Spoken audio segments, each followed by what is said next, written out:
미 정부가 온라인 수업만 수강하는 외국인 유학생들을 퇴출하겠다는 방침을 밝힌 가운데 현재까지 가을 학기에 온라인 수업만을 계획 중인 대학은 10곳 가운데 약 한 곳 꼴인 것으로 파악됐습니다. 남가주 지역 대학들은 유학생들의 미주 체류를 보장하기 위해 가을 학기에 대면 수업과 온라인 수업을 병행할 수 있도록 커리큘럼을 재조정하는 추세입니다. 미 정부가 외국인 유학생들을 퇴출하겠다는 방침을 밝힌 가운데 미 대학들의 최대 수입원인 중국인 유학생 급감 전망에 비상이 걸렸습니다. 플로리다에서는 보건 전문가들의 우려에도 불구하고 주지사 행정명령으로 가을부터 학교를 정상화한다는 방침을 밝혀 논란이 일고 있습니다. LA 카운티 1일 신규 코로나 환자 수가 4,000명을 넘어섰습니다. 미국이 신종 코로나 바이러스 감염증 사태에 대응하기 위해 시행한 대규모 경기 부양책 덕에 취약계층의 생계 타격이 과거보다 작았다는 연구 결과가 나왔습니다. 정치권이 신종 코로나 바이러스 감염증 사태 이후 경기 부양을 위해 도입한 실업수당 추가 지급 정책의 유지 여부를 두고 여야 간 힘겨루기를 벌이고 있는 것으로 나타났습니다. LA시의회가 LA시 경찰국의 예산을 삭감하기로 한 가운데 이에 대해 LAPD 내 교통경찰을 폐지해 교통위반 단속은 LA시 교통국이 전담하도록 하는 방안을 추진하고 있습니다. 지난 3월 예비선거에서 안타깝게 패한 정찬영 변호사가 허브에슨 LA시 의원과 11월 결선에 진출한 콜린 미첼 주 상원 의원을 초청해 간담회를 주최했습니다. 미치 잉글랜더 전 LA시 의원이 오늘 LA시 내 부동산 개발 프로젝트 승인과 관련해 부정부패 혐의의 유죄를 인정했습니다. 트럼프 대통령이 펜실베니아대 와튼 스쿨에 돈을 주고 SAT 대리 시험을 통해 입학했다는 입시 부정 의혹에 대한 증언이 나와 파문이 예상됩니다. 미국이 WHO 세계보건기구 탈퇴를 공식 통보했습니다. 트럼프 대통령은 최근 WHO가 중국에 편향돼 있다며 WHO에 대한 자금 지원을 끊겠다며 탈퇴를 시사했었습니다. 뉴욕 증시에서 주요 지수는 최근 급등 부담에다 경제 회복에 대한 부정적인 전망이 부각되면서 하락 마감했습니다. LA 지역 내일도 맑은 날씨 보입니다. LA 지역의 내일 낮 최고 85도, 밤 최저 기온 63도입니다. 이상은 이 시간 주요 뉴스입니다.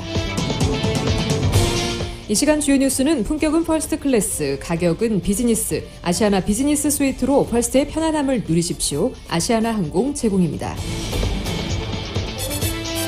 애청자 여러분 안녕하십니까? 조희정입니다. 안녕하십니까? 이균호입니다. 미국 정부가 온라인 수업만 수강하는 외국인 유학생들을 퇴출하겠다는 방침을 밝힌 가운데 현재까지 가을 학기에 온라인 수업만을 계획 중인 대학은 10곳 가운데 약 한 곳 꼴인 것으로 파악됐습니다. 교육 전문 매체인 고등교육 크로니클에 따르면 전날까지 1,090개 대학을 대상으로 가을 학기 수업 형태를 파악한 결과 대면 수업을 계획하는 대학은 60%로 나타났습니다. 온 오프라인 수업을 병행하는 하이브리드 모델을 제시한 대학은 24%였으며 온라인 수업을 계획 중인 대학은 9%로 파악됐습니다. 이 밖에 다양한 시나리오를 검토하고 있다는 대학의 비율은 5%였으며 아직 결정을 내리지 않은 대학은 2.2%였습니다. 크로니클은 각 대학이 발표한 성명이나 교직원에게 보낸 서한, 교내 신문 등의 각종 자료를 토대로 한 학교별 수업 형태를 자체 파악했습니다. 유명 대학 가운데 하버드대는 모든 수업을 온라인으로 진행할 계획이며 프린스턴대는 대부분 온라인 수업을 할 계획입니다. 예일대의 경우 지난달 교직원에게 보낸 이메일에서 온 오프라인을 병행하는 방안을 고려한다고 밝힌 것을 토대로 하이브리드 모델 학교로 크로니클 측은 분류했습니다. 펜실베니아대와 UCLA도 온 오프라인 교육을 병행할 계획을 가진 학교로 분류됐습니다. 다만 학교별 학사 계획과 관련해 상황은 유동적이며 학교들이 계획을 변경할 수도 있다고 블룸버그 통신은 전하고 있습니다. 가을 학기 수업이 온라인으로 이루어질 경우 유학생들의 비자 발급을 취소하겠다는 연방이민세관국의 발표가 나온 후 남가주 지역 대학들은 유학생들의 미주 체류를 보장하기 위해 가을 학기에 대면 수업과 온라인 수업을 병행할 수 있도록 커리큘럼을 재조정하는 추세입니다. 정현호 기자가 보도합니다. 연방이민세관국이 대학들이 올 가을 학기 온라인 수업으로만 진행할 경우 해당 학교의 외국인 학생들의 비자를 취소하겠다는 방침을 공표하면서 전국 대학의 초비상이 걸렸습니다.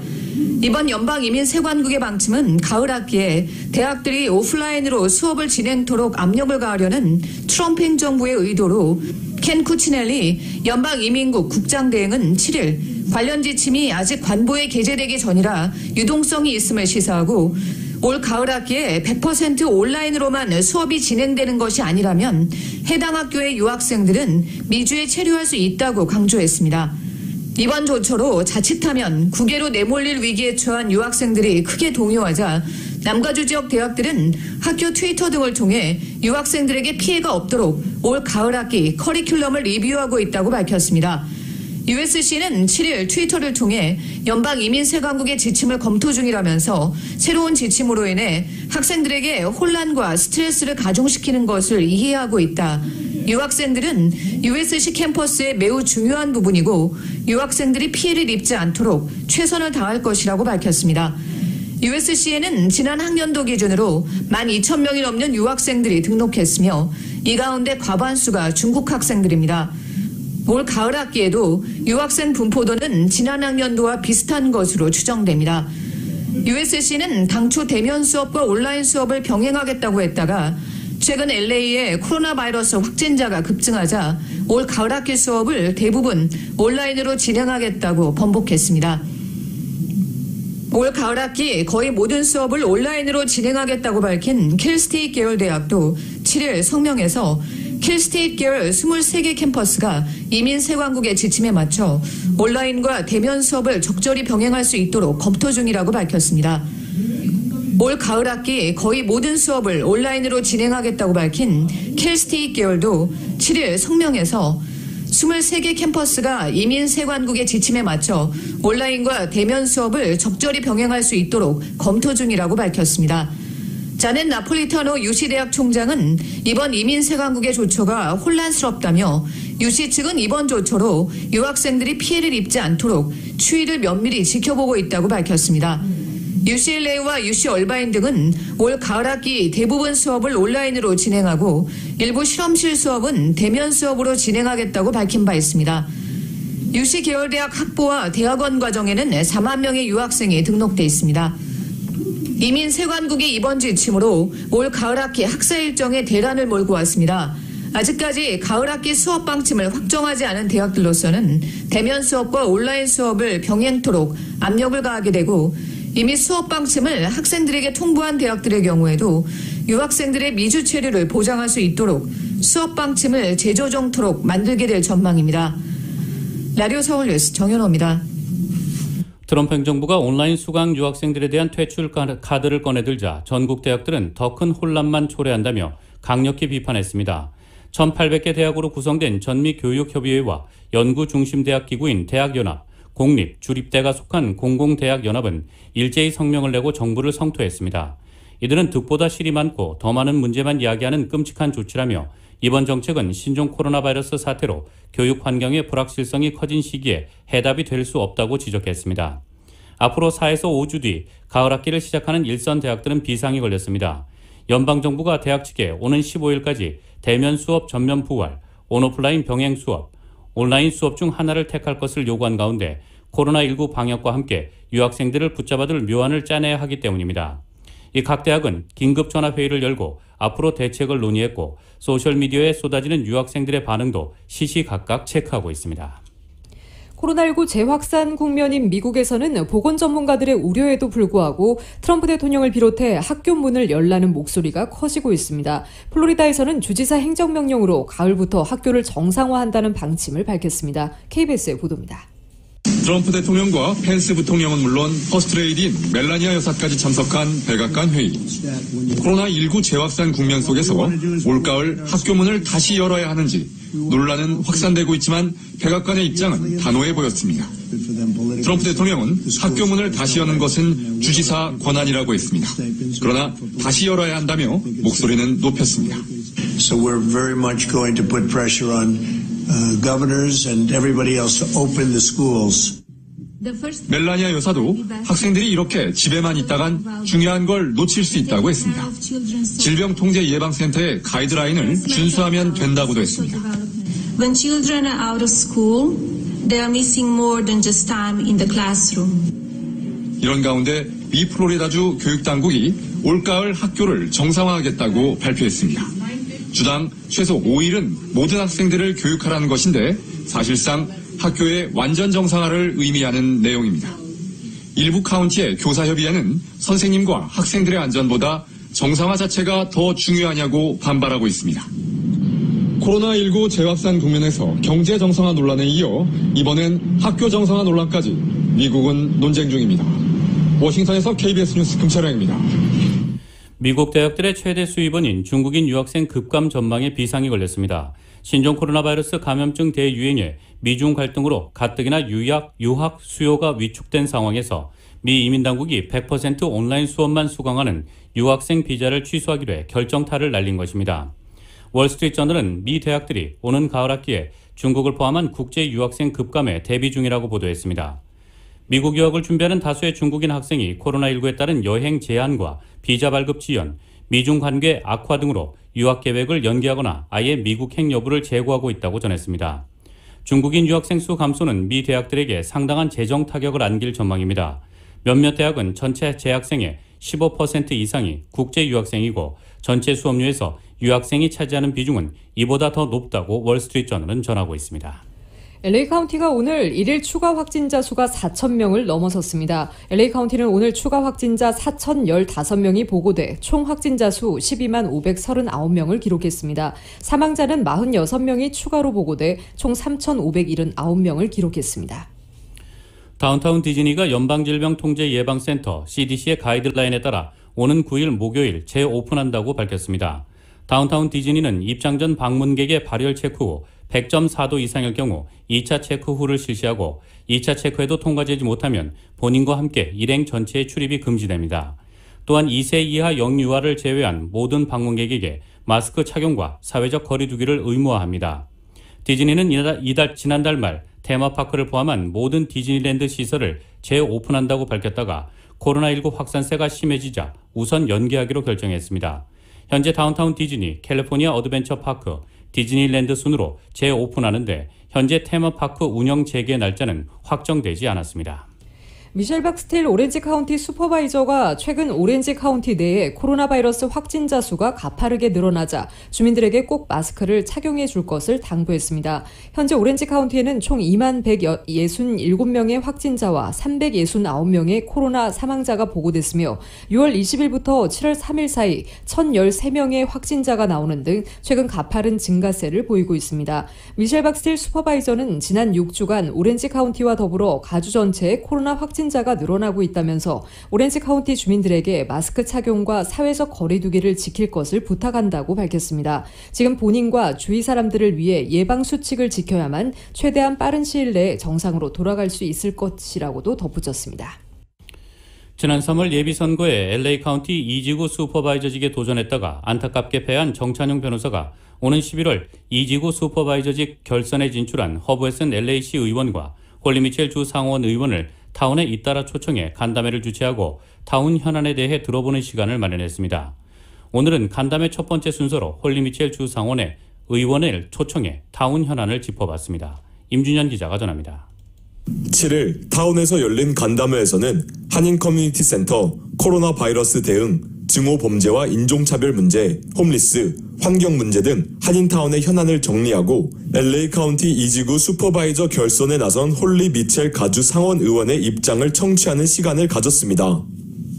홀리 미첼 의원은 현재 주요 이슈로 부각되는 인종차별 문제에 대해서 우려를 표명하고 수일 전 AAPI 단체가 아시안 인종차별 문제 해결을 위해 주정부에 요구한 140만 달러의 예산 배정 안건을 추후 상정하겠다고 하면서 LA 지역의 아시안 인종차별과 혐오를 담당하는 부서를 개설하는 것을 긍정적으로 검토하겠다고 밝혔습니다. 코로나19 환자들이 신분과 상관없이 공평하게 치료를 받을 수 있도록 구상 중에 있으며 특히 저소득층과 코로나19로 인해 경제적인 타격을 입은 주민들도 메디칼 혜택을 받아야 한다고 주장했습니다. 홈리스 문제에 대해선 룸키 프로젝트를 통해 홈리스 문제를 해결할 수 있을 것이라고 얘기하면서 그렇게 하기 위해선 룸키 프로젝트의 민간 모텔 사업, 정부와의 협업과 영업 방식, 정확한 홈리스 수 파악 등을 연구한다면 유타주처럼 90% 이상의 홈리스들이 해결될 수 있을 것이라고 얘기했습니다. 한인타운을 포함한 모든 커뮤니티의 목소리에 귀를 기울일 것이라고 홀리 미첼 후보는 밝혔습니다. It's very important that a candidate for a district this large and diverse pay attention to every community in the district. And I've been saddened how many communities say that they felt unseen and disrespected. It's important that I show up, that I engage in conversation, that I listen to understand the needs of every community. 정찬용 변호사는 결선에 진출한 두 후보가 비슷한 득표율을 보여 앞서 예선에서 자신을 지지한 2만 명 한인 커뮤니티의 표가 결선에서 캐스팅 보트가 될 수 있다면서 이번 11월 선거에 한인 유권자들의 관심과 투표 참여를 독려했습니다. 11월까지 캠페인하는 과정에 이 후보들과 계속 열띤 토론을 하고 그래서 저하고 같이 선택을 하셔서 보링 파워를 보여주면 22년에 또 시장 선거도 있을 것이고 이 중요한 선거가 있을 때마다 한인 사회가 결코 소수가 아니라 굉장히 결정적인 역할을 하는 캐스팅 보트이 될 수 있는 좀 그런 거를 이번에 처음 우리가 실험해보는 거라고 생각합니다. 이번에 같이 성공적으로 할 수 있도록 꼭 노력해서 같이 좀 이뤄냈으면 좋겠습니다. 허브 웨슨 시의원도 다음 주 한인타운으로 초청해 같은 주제로 간담회가 열릴 예정입니다. 라디오 서울 뉴스 임준현입니다. 리치 잉글랜더 전 LA 시의원이 오늘 부정부패 혐의의 유죄를 인정했습니다. 잉글랜더 전 시의원은 LA 시내 부동산 개발 프로젝트 승인과 관련해 남가주의 비즈니스맨으로부터 금품과 대가성 접대 등 향응을 제공받은 사실을 은폐하려 한 혐의를 인정했습니다. 부동산 개발 프로젝트와 관련된 LA 시의회 부정부패 혐의로 연방수사국으로부터 수사를 받아온 잉글랜더 전 시의원은 4개월 전 관련 혐의에 대해 유죄를 인정하기로 합의한 바 있습니다. LA 시의회 부정부패 수사를 벌이고 있는 연방수사국은 호세후이자 LA 시의원을 연방법인 공갈과 부패방지법 위반으로 전격 체포한 바 있습니다. 흑인 조지 플로이드 사망에 항의하는 시위 사태 이후 LA시 의회가 LA 경찰국의 예산을 1억 5천만 달러 삭감하기로 한 가운데 이에 대해 LAPD 내 교통경찰을 폐지해 교통위반 단속은 LA시 교통국이 전담케 하는 방안을 추진하고 있어 주목되고 있습니다. 이 같은 방안이 LA시 의회에서 확정될 경우 LA에서 앞으로 모터사이클이나 순찰차를 탄 경찰관이 교통법규 위반 차량을 세우고 티켓을 발부하는 모습이 사라질 가능성도 있습니다. 마키스 해리슨 도슨 LA시 의원은 지난주 온라인을 통해 이뤄진 LA시 의회 회의에서 교통단속은 경찰이 아닌 교통국이 전담해 처리해야 한다는 내용을 골자로 한 조례안을 상정했습니다. 도슨 시의원은 지금까지 경찰들은 유색인종과 여성들을 위주로 교통단속을 해왔다면서 특히 흑인을 대상으로 한 교통 검문은 너무 잦다고 지적했습니다. 또한 허버슨 시의원을 비롯해 마이크 보닌, 커런 프라이스 등 LA 시의원도 이 도슨 의원과 함께 교통경찰을 없애고 교통국이 첨단 기술 등을 이용해 향후 교통단속을 전담해야 한다는 제안을 공동 발의했습니다. 실제로 경찰들이 교통위반 단속 과정에서 인종차별을 하고 있다는 논란은 꾸준히 제기되어 오던 문제입니다. 한편 흑인 사망 항의 시위 여파로 경찰 예산과 이 삭감은 현실화되고 있는 상황입니다. LA시 의회는 지난 1일 LAPD 예산 1억 5천만 달러를 삭감하는 안을 통과시켰고 LA 교육위원회도 LA 통합교육부 산하 학교 경찰 예산을 2,500만 달러 줄이고 경관들을 대폭 감원하는 방안을 승인했습니다. 또한 LA시 의회는 비무장으로 치안 관련 현장 출동을 담당할 민간 대응팀 신설안도 추진하고 있어 해당 안이 통과될 경우 LAPD의 현장 출동 역할이 축소될 전망입니다. 캘리포니아주의 해병대 기지에서 총격 사건이 발생했습니다. 이번 총격으로 죽거나 다친 군 병력은 없었지만 총격범은 자해해 인근 병원으로 옮겨졌습니다. 총격 사건은 이날 오전 6시 30분 캘리포니아주 29팜스의 항공전투센터에서 발생했습니다. 범인은 출동한 군 병력과 2시간 가까이 대치하다가 체포되기 직전 자해했습니다. 해병대 기지 대변인은 총격범은 병원으로 옮겨져 치료를 받고 있으며 다른 사상자는 없다고 밝혔습니다. 군 당국은 총격범이 현역 군인인지와 부상 정도에 관해 확인하지 않았습니다. 사건이 발생한 해병대 기지는 LA에서 동쪽으로 124마일 떨어진 사막지대에 있으며 8,500명의 병력이 주둔 중입니다. 미국이 신종 코로나 바이러스 감염증 사태에 대응하기 위해 시행한 대규모 경기부양책 덕에 취약계층의 생계 타격이 과거보다 작았다는 연구 결과가 나왔습니다. 시카고대 노트르담대 연구진에 따르면 최근 미국의 실업률이 10년 전 글로벌 금융위기를 상회하는 수치를 기록했지만 빈곤 수준은 오히려 감소했다고 밝혔습니다. 연구진은 미국 내 코로나19가 한창 확산하던 지난 4월과 5월에도 빈곤율이 다소 떨어졌으며 팬데믹 이전부터 이어져 온 빈곤율 감소세가 유지될 것이라고 분석했습니다.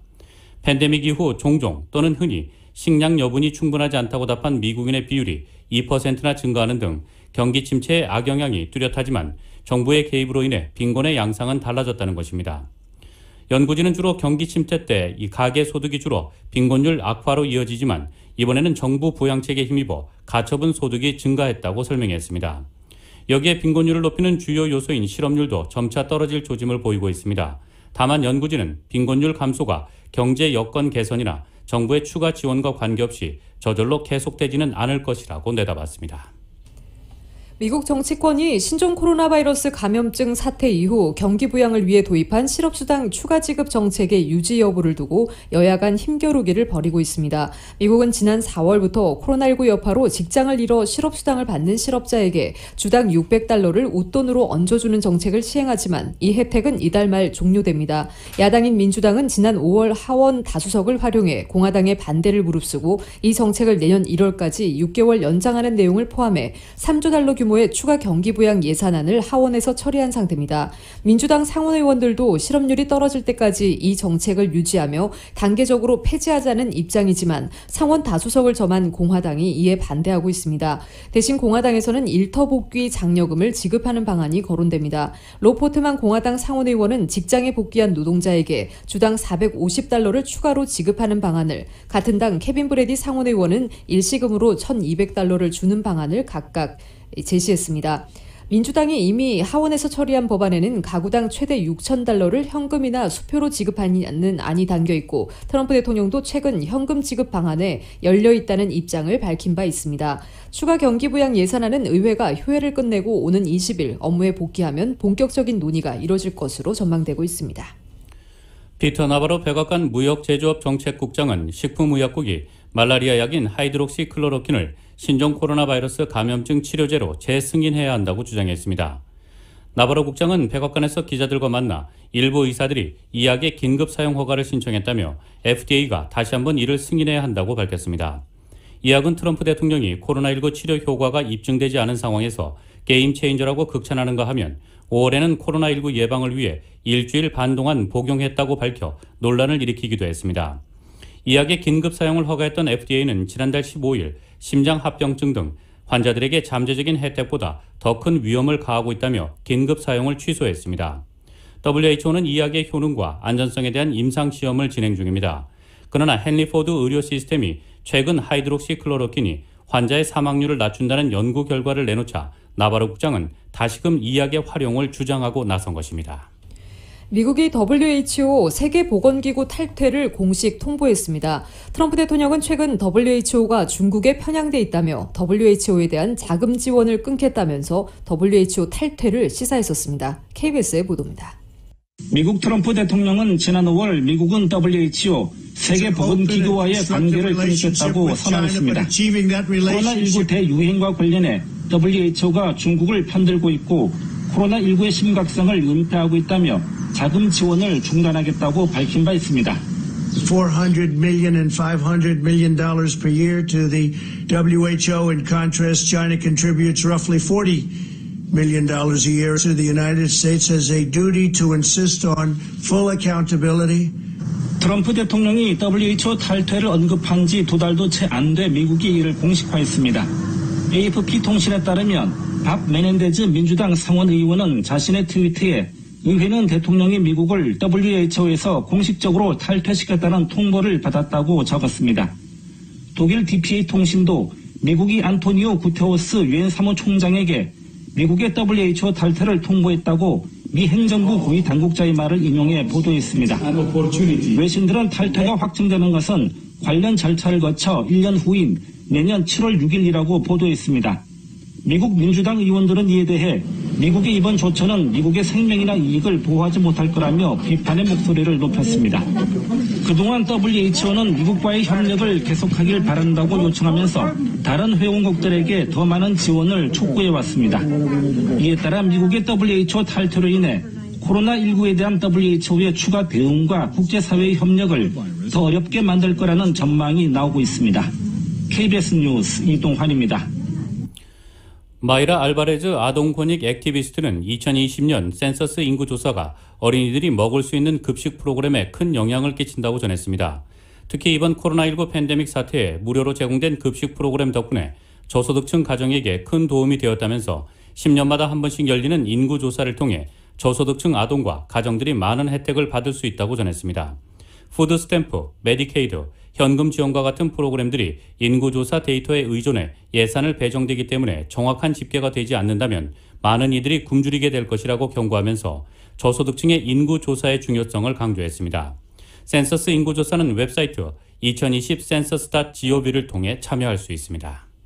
도널드 트럼프 대통령이 펜실베니아대 와튼 스쿨에 돈을 주고 대리시험을 통해 입학했다는 입시 부정 의혹에 대한 증언이 나와 파문이 예상되고 있습니다. 조카 딸 메리 트럼프가 곧 펴낼 폭로성 책 이미 과한데 결코 만족을 모르는 나의 가문이 전 세계에서 가장 위험한 사람을 어떻게 만들어내는가라는 책에서 이같이 주장한 것입니다. 뉴욕타임스가 이 책을 입수해 보도한 바에 따르면 시험을 잘 치르는 명성을 지녔던 똑똑한 수험생 조 셔피에게 자신 대신 대학 입학 자격 시험을 대리로 치르게 했다고 메리는 책에서 폭로했습니다. 메리는 돈이 부족할 일 없었던 도널드는 그의 친구에게 후하게 살해했다고 책에 적었습니다. 그러면서 대리인이 높은 점수를 받으면서 젊은 트럼프가 펜실베니아대 명망 있는 와튼 스쿨에 학부생으로 입학할 수 있었다고 주장했습니다. 한국 소식 전해드리겠습니다. 스티븐 비건 국무부 장관이 7달 만에 한국을 방문했습니다. 오늘부터 한국 정부 고위 당국자를 차례로 만나는데 대북 공주 조율 결과 북한에 대해 어떤 메시지를 내놓을지 주목되고 있습니다. YTN의 보도입니다. 스티븐 비건 미국 국무부 부장관 겸 대북 특별대표가 탄 군용기가 오산 공군기지에 착륙합니다. 지난해 12월 부장관 임명 이후 첫 한국 방문입니다. 대표단의 코로나19 검사에 장시간이 소요되면서 예정됐던 미국 대사관 만찬은 취소됐습니다. 비건 부장관은 오늘 오전 강경화 장관 예방을 시작으로 공식 일정에 들어갑니다. 먼저 조세영 1차관과 한미 전략 대화를 열어 탈중국 경제블록인 경제번영 네트워크 EPN과 방위비 분담금 등 현안을 논의할 예정입니다. 이어 이도훈 한반도 평화교섭 본부장과 만나 한반도 상황을 평가하고 북한과의 대화 재개 방안을 집중 조율합니다. 한미양국은 굳건한 한미동맹을 재확인하는 한편 한반도 문제 그리고 영내 글로벌 문제에 대해서도 심도 있는 논의를 가질 예정입니다. 관심은 대북 메시지의 내용입니다. 지난 연말 북한의 크리스마스 선물 예고를 앞두고 바로 만나자고 적극적인 메시지를 보냈던 비건 부장관이지만 이번에는 방한 전부터 미 국무부가 FFVD 최종적이고 완전하게 검증된 비핵화를 위한 조율을 강화할 계획이라고 밝힌 만큼 북미 접촉 가능성은 작아 보입니다. 다만 한미 북핵 수석 대표 협의 이후 예정된 약식 회견에서 북한을 대화의 장으로 끌어들이는 좀 더 적극적인 메시지를 발신할지 주목됩니다. 논란이 되고 있는 한미 워킹그룹의 방향성에 대해서도 언급이 있을 걸로 보입니다. 비건 부장관은 방한 기간 서훈 국가안보실장을 비롯한 새 외교 안보 라인과도 두루 만날 걸로 알려졌습니다. YTN 장하영입니다. 정치권이 다시 과열 조짐을 보이는 부동산 시장을 두고 대책 마련에 속도를 내고 있습니다. 더불어민주당은 다주택자 중과세 등을 담은 부동산 후속입법을 7월 국회 중 처리하겠다고 밝혔습니다. 미래통합당은 정부의 대책이 일관성이 없다고 비판하고 규제를 풀어 공급을 늘려야 한다는 방안을 제시했습니다. KBS의 보도입니다. 민주당은 다주택자와 투기성 주택 보유자에게 종합부동산세를 중과하고 투기 세력을 근절하기 위해 모든 수단을 동원하겠다고 밝혔습니다. 생애 최초 주택 구입자 등 실수요자에 대해서는 금융지원 방안을 마련하고 장기 실거주자의 세부담은 완화하기로 했습니다. 전월세 거주 서민의 부담을 줄이고 실수요자 중심으로 주택 공급 물량을 확대하는 방안도 추진할 계획입니다. 민주당은 이를 위해 7월 국회에서 후속 법안을 처리하겠다고 강조했습니다. 12.16 대책 및 6.17 대책에 추가 대책을 포함하는 방안도 검토할 것이며 최대한 신속하게 개정안을 발의해 7월 국회 내에 처리하도록 하겠습니다. 통합당은 긴급 간담회에서 정부의 부동산 정책이 일관성이 없어 부동산 투기 현상이 나타났다고 진단했습니다. 현 정부가 추진 중인 세금과 대출 규제는 실수요 말세 정책뿐이라는 지적도 나왔습니다. 수요를 억제하는 정책 대신 공급 확대에 방점을 찍도록 법을 바꿔야 한다는 얘기가 오갔습니다. 용적률을 올리고 재개발과 재건축 조건을 완화해 주택 공급을 늘리자는 제안도 제시됐습니다. 국민들이 신뢰하고 예측할 수 있는 부동산 정책을 추진하겠습니다. 지속적인 공급 확대를 통해서 시장에서의 가격 안정화를 추진하겠습니다. 정의당은 청와대 참모와 국회의원, 장차관, 1급 이상 고위공직자는 거주 목적 이외의 주택을 강제 처분하도록 하는 법을 제정하자고 제안했습니다. KBS 뉴스 유호윤입니다.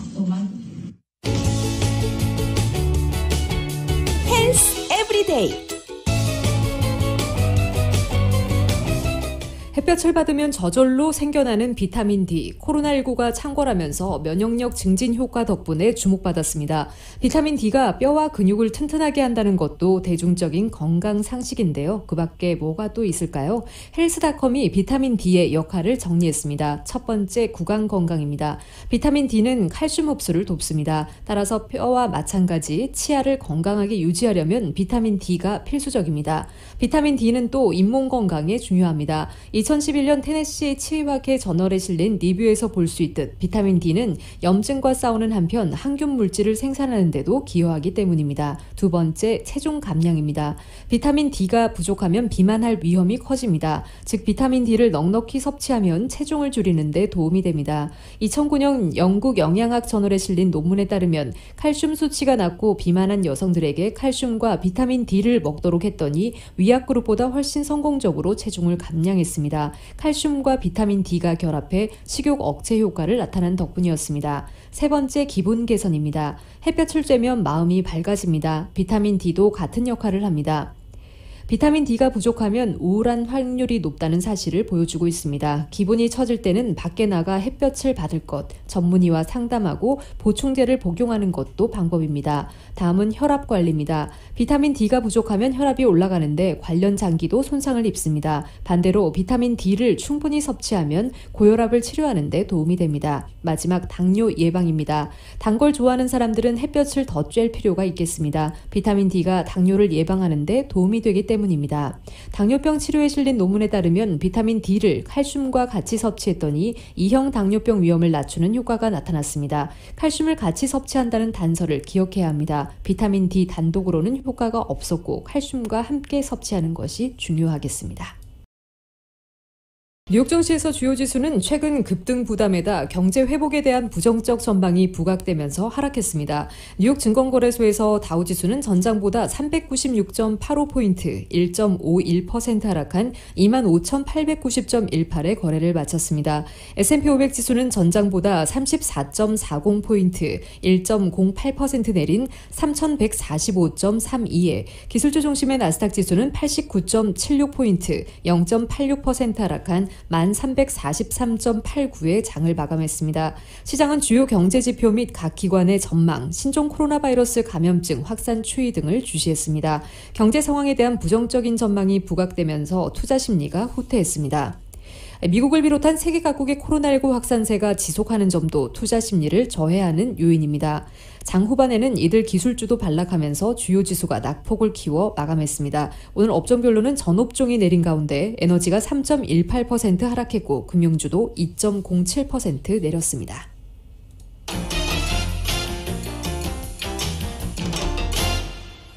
국제유가는 약보합세를 보였습니다. 뉴욕 상업거래소에서 8월 인도분 서부 텍사스산 원유는 전 거래일보다 배럴당 0.02% 떨어진 40.62달러에 마감됐습니다. 런던 IC 선물거래소의 부월물 브렌트유도 현재 배럴당 0.51% 내린 42.88달러에 거래되고 있습니다. 에너지정보청이 지난주 미국 원유 공급이 감소했다고 발표했으나 신종 코로나 바이러스 감염증 재확산으로 인한 에너지 수요 침체 우려가 유가의 발목을 잡았습니다. 국제 금값은 온스당 1,800달러 선을 돌파해 2011년 9월 이후 최고가를 기록했습니다. 뉴욕 상품거래소에서 8월 인도분 금은 전 거래일보다 온스당 0.9% 오른 1,809.90달러에 거래를 마쳤습니다. 실리콘밸리의 빅데이터 분석 업체 펠런티어 테크놀로지가 기업 공개에 나선다고 월스트리트저널과 CNBC 방송 등이 보도했습니다. 펠런티어는 기업 공개를 신청하는 서류를 미 증권거래위원회에 제출했습니다. 2004년 설립된 펠런티어는 5년 전 기업 가치가 200억 달러로 평가된 소프트웨어 회사입니다. 벤처 투자자들로부터 26억 달러의 투자금을 유치하며 벤처 투자를 받은 회사 중 가장 가치가 높은 스타트업 중 하나로 평가됩니다. 펠런티어는 대기업과 정부기관을 상대로 방대한 데이터를 집적해 처리하는 소프트웨어를 그동안 판매해왔습니다. 특히 이 회사가 수행한 분석 정보는 미 정부가 9.11 테러의 주동자인 오사마 빈라덴을 잡는 데 기여한 것으로도 평가받고 있습니다.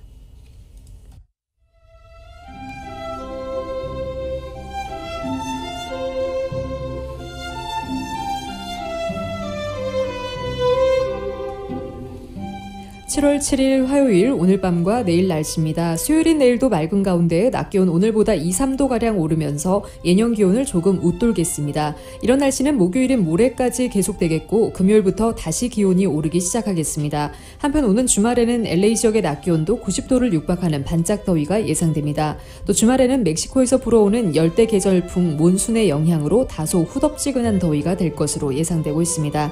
LA 한인타운의 내일 낮 최고 기온 85도, 밤 최저 기온 63도입니다. 오렌지 카운티 지역 84도, 64도, 밸리와 인랜드 엠파이어 지역 89도, 62도, 해안 지역의 내일 낮 최고 74도, 밤 최저 62도입니다. LA 지역 오늘 밤 5에서 10마일대 바람이 불겠습니다. 오늘 밤 최저 기온 65도입니다. 한국은 오늘 더위 속 곳곳에 소나기가 예상되고 있습니다. 서울의 오늘 낮 최고 기온 화씨 86도, 밤 최저 기온 화씨 68도입니다. 지금까지 진행의 이균호, 조희정이었습니다. 행복한 저녁 보내시기 바랍니다. 고맙습니다.